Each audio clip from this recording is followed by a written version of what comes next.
أعوذ بالله السميع العليم من اللعين الشيطان الرجيم بفضل الله بسم الله الرحمن الرحيم الحمد لله رب العالمين والصلاة والسلام على سيدنا ونبينا وحبيب قلوبنا وشفيع ذنوبنا المبعوث رحمة للعالمين أبي القاسم المصطفى محمد صلى الله عليه وعلى أهل بيته الطيبين الطاهرين المعصومين المنتجبين الذين أذهب الله عنهم الرجس وطهرهم تطهيرا.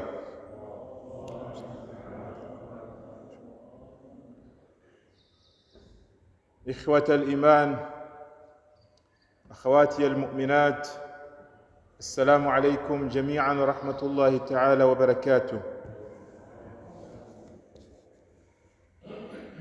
قال الله سبحانه وتعالى في محكم كتابه المجيد: أعوذ بالله من الشيطان الرجيم، بسم الله الرحمن الرحيم، قد أفلح المؤمنون الذين هم في صلاتهم خاشعون. آمنا بالله، صدق الله العلي العظيم.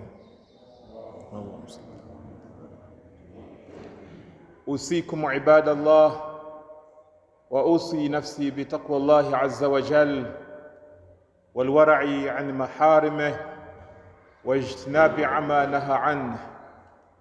We thank Allah subhanahu wa ta'ala for this great opportunity to meet here and congregate here today on this day of Friday and to remind each other of this important obligation, an important goal in our life, and that is to acquire the nearness of Allah subhanahu wa ta'ala, to acquire taqwa, to enhance our faith, establish our iman, and make progress in the way of Allah subhanahu wa ta'ala. And I would like us today to reflect on prayers and how to enhance the value of our prayers, because prayers, as-salah, is the most important act, the greatest pillar of our religion, such that according to the riwayat, as-salatu amududdin, in qubilat qubila ma siwaha, wa in ruddat rudda ma siwaha. Prayer, as-salah, is the pillar of religion. If it is accepted, then everything else is going to be accepted. If it is rejected, then everything else will be rejected. As-salat qurbanu kulli taqi. As-salah is the means by which every person who has taqwa seeks the nearness of Allah subhanahu wa ta'ala with it. Among the three things that are most loved by our Prophet sallallahu alayhi wa alihi wa sallam,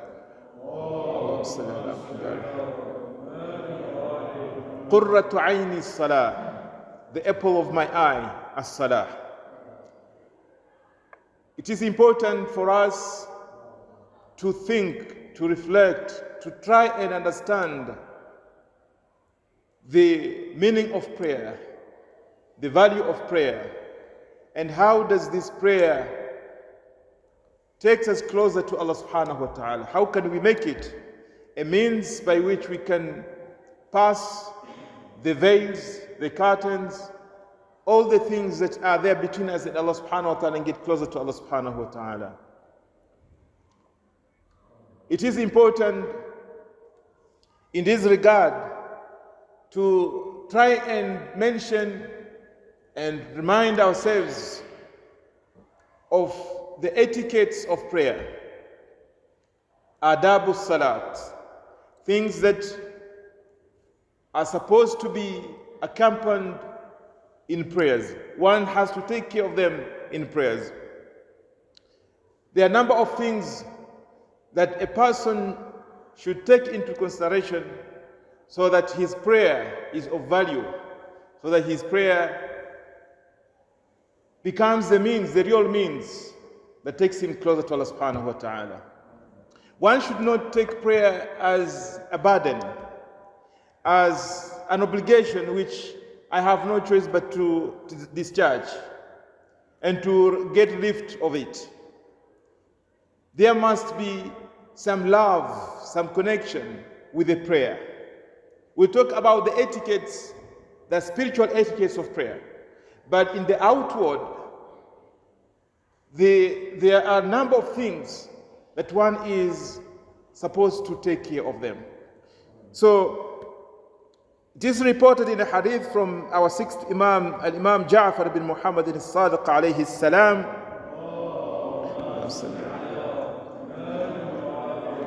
He said, "Alaykum bihusn as-salah." Make your prayers beautiful, make your prayers nice, make them look good.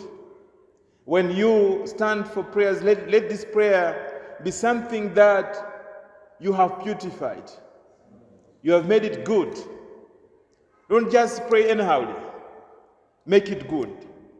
So how do we make our prayers good? How do we make it hasan? Remember that these prayers will be presented to us in a form that is physical. In the hereafter, in the life that follows, when the a'mal will be presented to us, it is going to be presented to us in such a form. How do you want it to look like? You would want it to be in the most beautiful image. So how do we make our prayers look very beautiful? There are a number of things. Number one, as-siwak. As-siwak is just brushing the tooth. You wash your teeth, wash your mouth properly, clean your teeth, and this gives it value, gives the prayers value. The hadith says, raka'atan bisiwak, if you pray 2 rak'ats with istiyak, with the washing of the mouth and brushing of the teeth, afdalu min 70 rak'atin bighayri siwak. That you go into prayer while you have a good smell, that your breath is clean, that when you are reciting Quran, it's coming from a clean mouth. It has a value for it. And sometimes people would not take care of this. And maybe somebody would go into Jama'at prayers while he has not cleaned himself in a proper way and makes other people to rush or to avoid even Jama'at prayers because of the smell of the mouth. It is important that to wash the mouth, to brush the teeth, so that you are passing the words of Allah subhanahu wa ta'ala in a clean passage. Number 2, azina, that beautify yourself, beautify your clothes.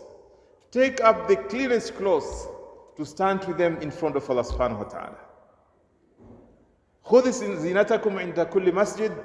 The Quran says, beautify yourself whenever you are going to the mosque. Wear your best of clothes, meaning that the cleanest of your clothes. You don't have to buy clothes for every prayer, but take the clothes that are clean and they are presentable in the best form. In this regard, Quran, Surah Al-A'raf, ayah number 31 says, Ya bani Adam, khudhu zinatakum inda kulli masjid. O children of Adam, take your zina, your beauty, beautify yourself inda kulli masjid. So while you are going to the masjid, while you are going to attend prayers, or while you are standing in your own house to pray in front of Allah subhanahu wa ta'ala, be in the most presentable way.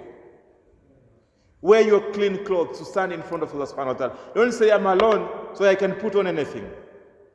You are in the eyes of Allah subhanahu wa ta'ala, and you want to look good in the eyes of Allah subhanahu wa ta'ala. So wear your good clothes, your clean clothes.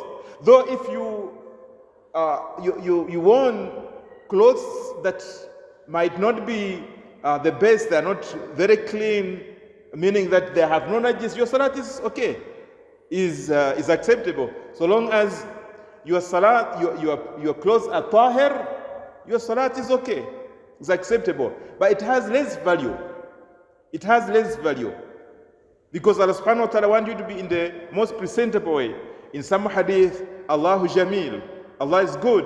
وَيُحِبُّ الْجَمَالِ. And Allah loves beauty. So you don't just wear anything and get into prayers. Though your prayer will be okay. If one covered his private parts and stood in the prayers, his salat is okay. Fine. But it has less value. It has less value in the eyes of Allah subhanahu wa ta'ala. In the another in a hadith which is reported from Rasulullah sallallahu alayhi wa sallam, he says, إن الله تعالى جميل يحب الجمال فأتجمل لربي وهو يقول خذ زينتكم عند كل مسجد فأحب أن ألبس أجود ثياب. So he says that Allah subhanahu wa ta'ala is beautiful, Allah subhanahu wa ta'ala is good, and He loves beauty, and therefore I beautify myself and wear my clean clothes whenever I go for prayers. And it was reported from Al-Imam Ja'far bin Muhammad al-Sadiq alayhi salam, when he was asked about this ayah, خُذُوا زِينَتَكُمْ عِنْدَ كُلِّ masjid. So what is the meaning of this? Ibn Rasulullah, he said, هُوَ الْمُشْتِ عِنْدَ كُلِّ صَلَاةٍ فَرِيضَةٍ وَنَافِلَةٍ. That you clean, you comb your hair properly whenever you get into the prayers. That you want to look presentable in the eyes of Allah subhanahu wa ta'ala. You don't just go in any shape. Whatever it is, you have done your wajib, you have relieved yourself of this burden, you are done. Ma'as-salam. And you go. That's not in the right way that we are supposed to present ourselves. من أحب ثيابكم إلى الله تعالى البياض فصلوا فيها.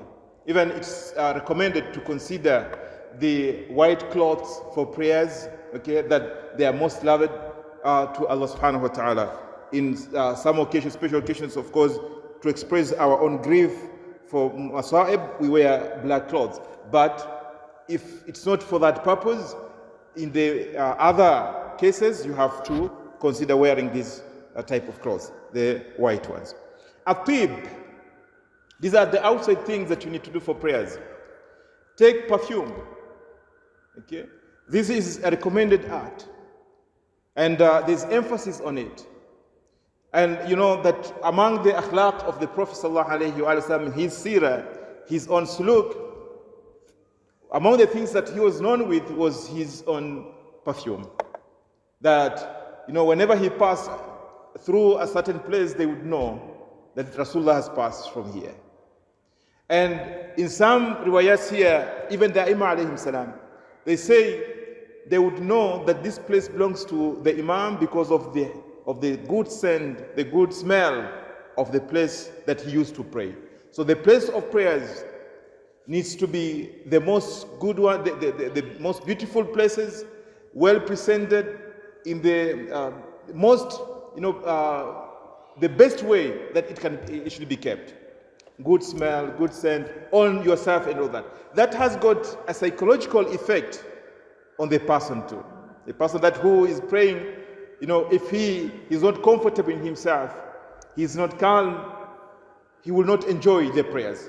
So if these things are done before the prayers, that you are wearing a good cloth, you are wearing a good perfume, you are in a presentable way, then you are going for prayers, psychologically and spiritually, you are more prepared for this prayer. It has different value and it gets you to your goal in a better way. So in a hadith it says, ركعتان يصليهما متعطر أفضل من 70 ركعة يصليها غير متعطر. If a person puts on perfume and prays 2 rak'ahs, these 2 rak'ahs are equivalent to 70 rak'ahs. This is to bring to our minds a comparison, because we do not know the value of certain things. So we will not be told this is the grade of this prayer. But we are told so that we can compare that if you are to pray 70 rak'ahs without perfume, okay, is equivalent to 2 rak'ahs or which you pray with a perfume. So it's very much, we can relate to that and we can understand the value of performing prayers in a good perfume. Okay, and this is This is the recommendation and teachings of our Aimma alayhim salam. Number 4, the wearing of a ring, and especially the yaqiq and yaqut. This is the sunnah of the Prophet sallallahu alayhi wa sallam, the sunnah of Aimma alayhim salam. You see, some of those things that are supposed to be encouraged amongst mu'mineen is wearing of the ring, especially on the right hand. This is one of the signs of Amir al-Mu'minin alayhi salam. You see, the opponents of Imam Ali alayhi salam, to distinguish themselves from Ali alayhi salam, they would do things that are opposite to him. One of those things was to wear a ring on the left hand. Because why? Because this is something that was known with by Amir al-Mu'minin alayhi salam. So Imam Razi in tafsir, his tafsir, he comes to the discussion of Bismillahir Rahmanir Rahim.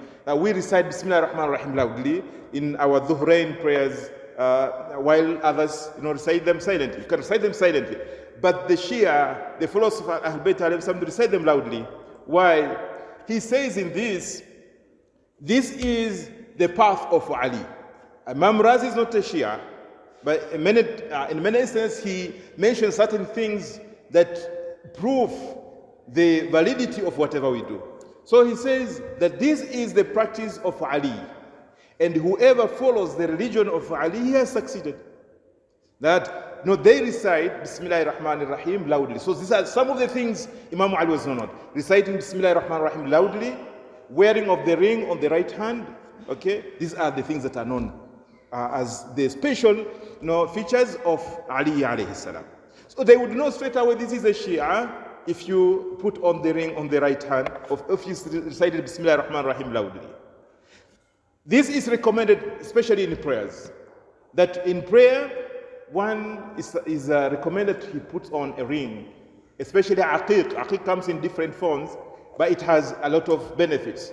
It brightens your face. It says it is a cause of the increase of rizq. And for those people who have problem with tawassul, some of these things can help them to understand that what's the connection between the ring and the rizq.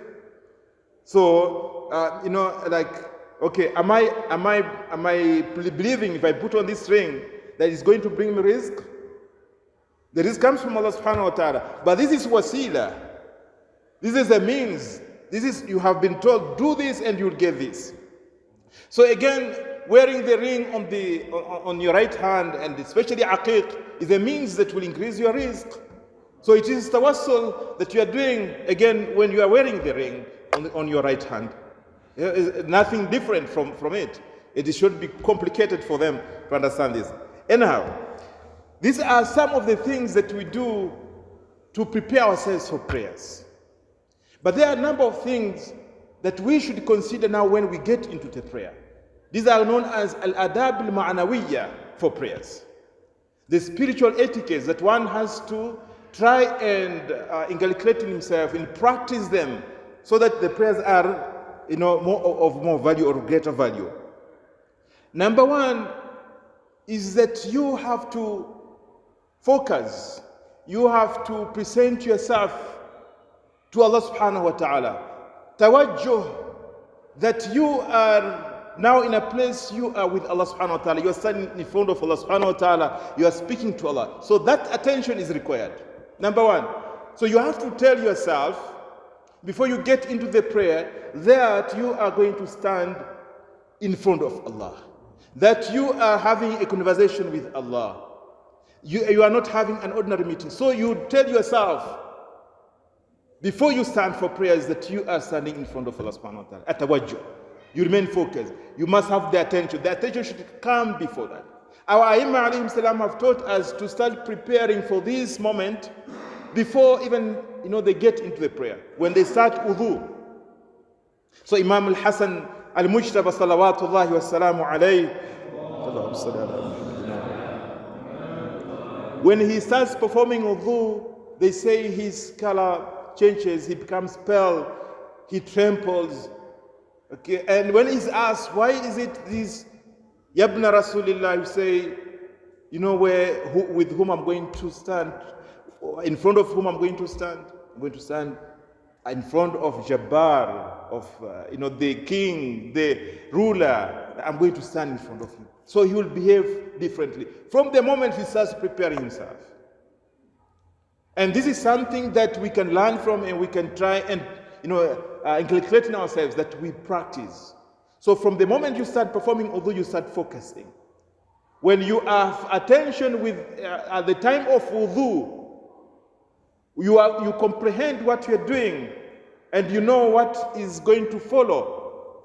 Definitely your prayer will be different.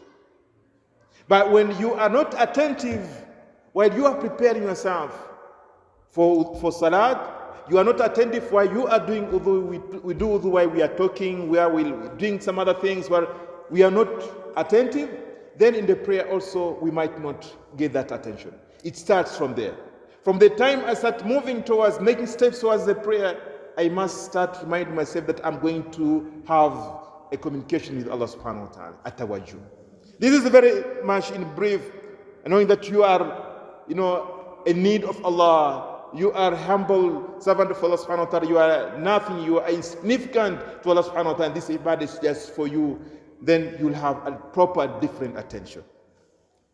And you try, while in the prayer, to have khushu'. So in the beginning of my khutbah, I say this verse in Surah Al-Mu'minun, where Allah subhanahu wa ta'ala says, قَدْ أَفْلَحَ الْمُؤْمِنُونَ الَّذِينَ هُمْ فِي صَلَاتِهِمْ خَاشِعُونَ.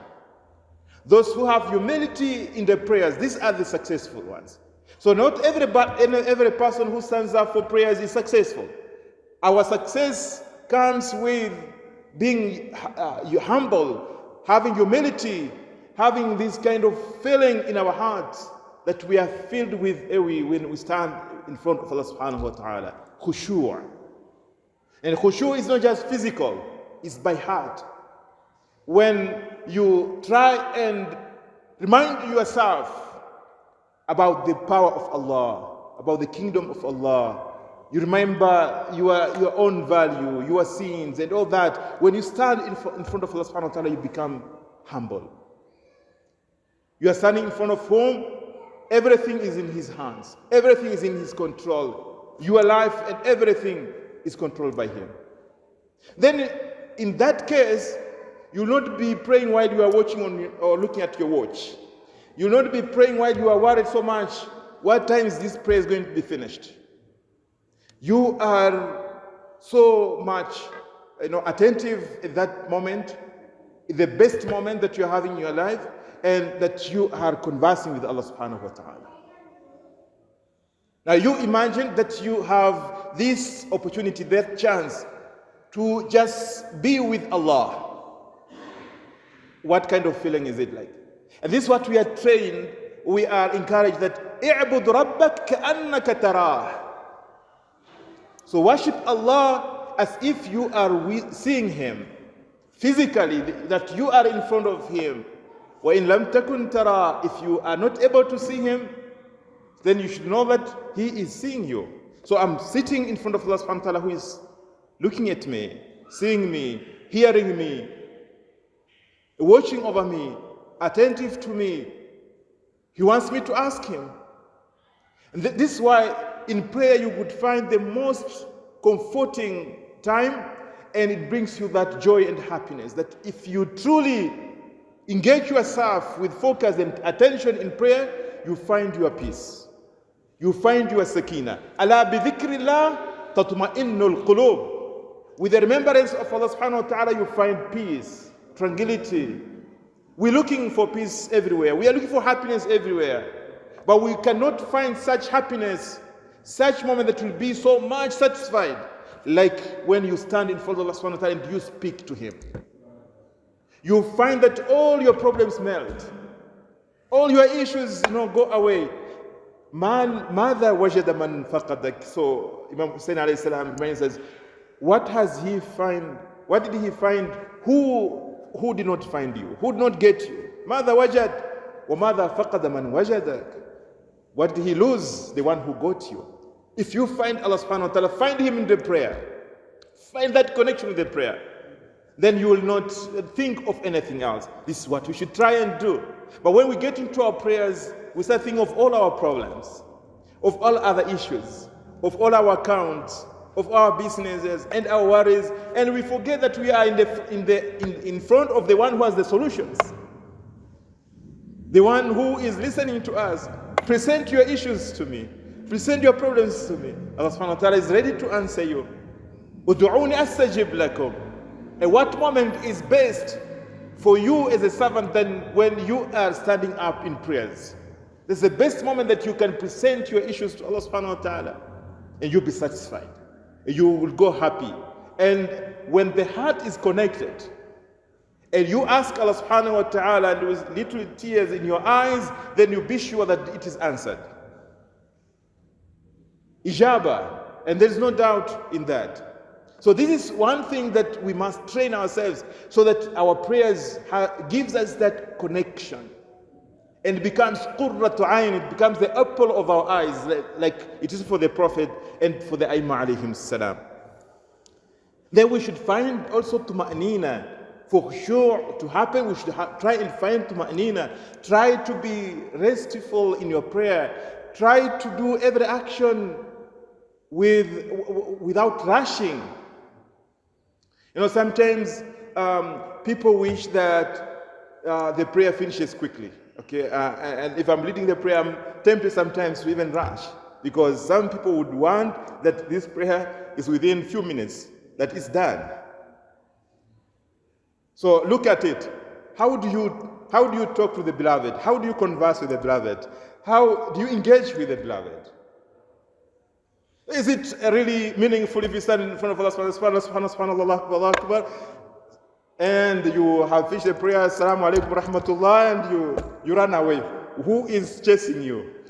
Who is pushing you to behave like this in front of your creator, in front of your sustainer, your guardian? Who is in front of Allah subhanahu wa ta'ala? Have some etiquette, have some behavior, be humble. He's the one giving you the life.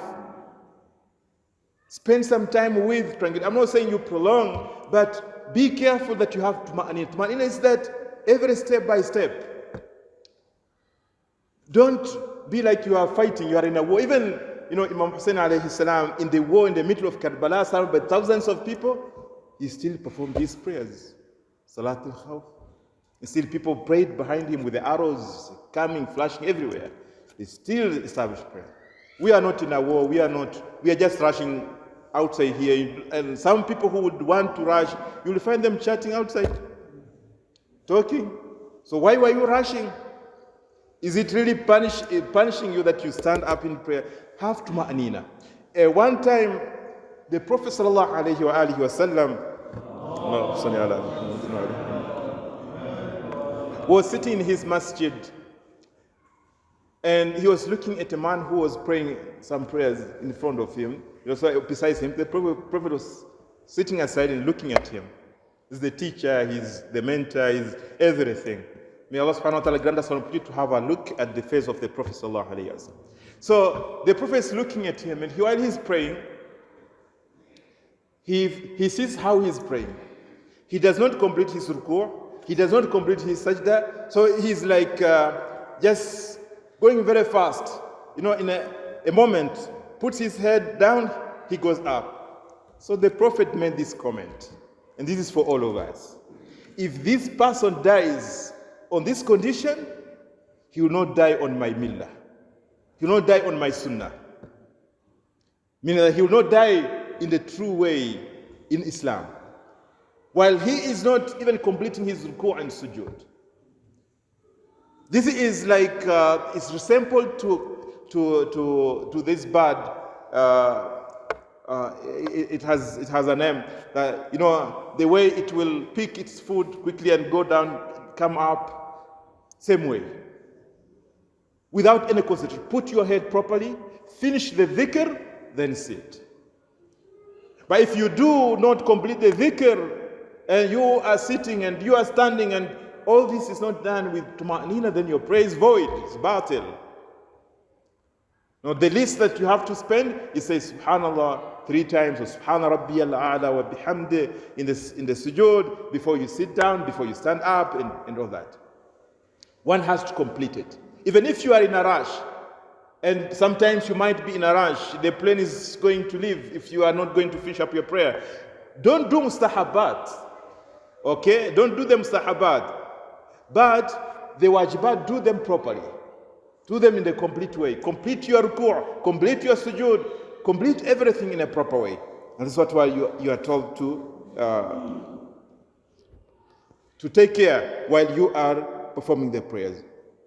Of course, there are other etiquettes that we have to take care of, but most importantly is that we should try to be attentive in our prayers, to perform them in a calm way, in a most respectable way, so that these prayers becomes the means that will take us closer to Allah subhanahu wa ta'ala.